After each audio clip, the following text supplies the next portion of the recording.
Hello, my friends. It is time for another Wrestling podcast. I'm your host, CW, and today we're talking about Bray Wyatt's new character and whether or not this storyline is working. Now, I think when Bray Wyatt came back, I believe it was at Extreme Rules, I don't think I've heard a pop so loud.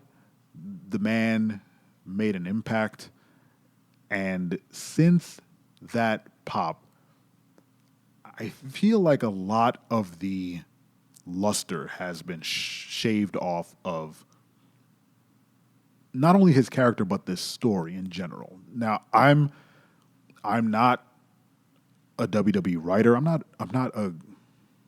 going to say I'm not a writer. I am a writer, but I don't write, live TV. I can't think far enough ahead to, book a show, but I can tell you when storytelling is stale or stagnant. And I feel like that's what's happening with Bray Wyatt and this LA Knight storyline. It hasn't progressed at all in the past 4 weeks. I don't understand the beef that these two men have, nor do I understand why every week Bray Wyatt comes out and simply, or not even every week, he didn't show up in SmackDown last week to kind of time this episode. But LA Knight did like a video recap of him getting beat up the past couple of weeks, and there was no like forward momentum to this thing. Now, I understand that there is long form storytelling and, there are things supposed to get paid off, but you have to pay something off to keep fans invested. And LA Knight getting jumped backstage by masked boogeymen or boogie women is not a way to move the story forward, especially when Bray Wyatt has not suited up for a match since he debuted. Now, I don't know what that's about. They could be saving that for, Rumble. Like maybe he's not going to wrestle on a regular SmackDown or Raw for now. Maybe he's trying to get his legs back underneath him to actually wrestle. I don't know. I don't even really care.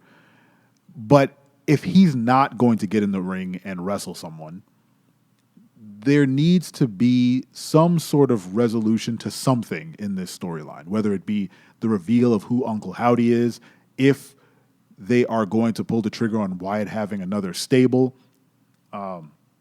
I feel like Alexa Bliss and her character on Raw are getting more and more interesting storytelling through the Bray Wyatt lens than Bray Wyatt himself. Like Alexa Bliss at least is now in the title picture, and she's having kind of these blackouts or blankouts or, whatever you want to call them, where she's, reverting to like this evil side. And she's not necessarily, becoming Lily or anything like that again, but she's definitely turning into something. And we don't know what, but it's still intriguing because every week something new happens, right? Bray Wyatt's symbol flashes. She blanks out during an interview.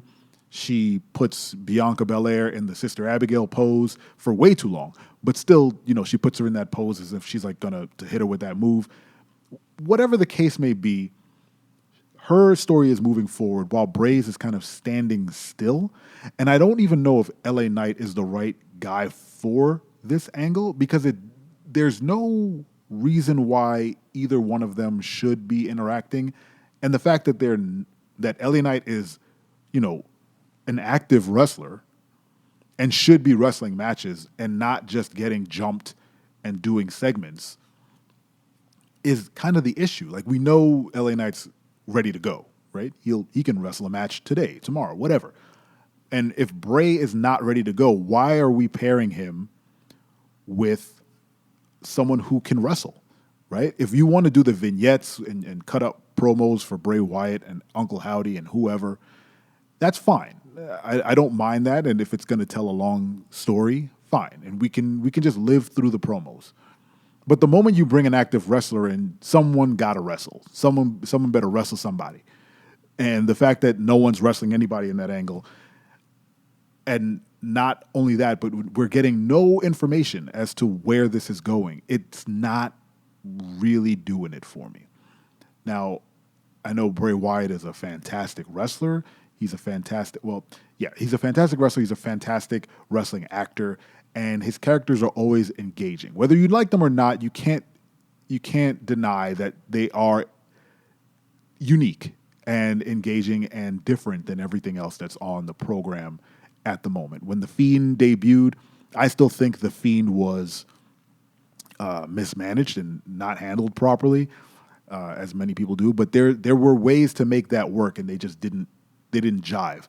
Now, with him being Bray Wyatt, with Bray Wyatt working with Triple H now and having a little bit more creative freedom, I'm hoping this isn't his idea to kind of draw this out so long. Like, there has to be momentum. There has to be a story. There has to be a beginning, middle, and end. And we're still firmly in the beginning of the story. So I don't know if it's clicking right now. Though I'm here for it. I'm waiting for something to happen. I want it to work, right? I want it to work. So in the last 4 minutes, let me give you a very quick overview of how I would have handled The Fiend. And I would love to hear how you guys would in the comments. So I still think The Fiend should have never wrestled.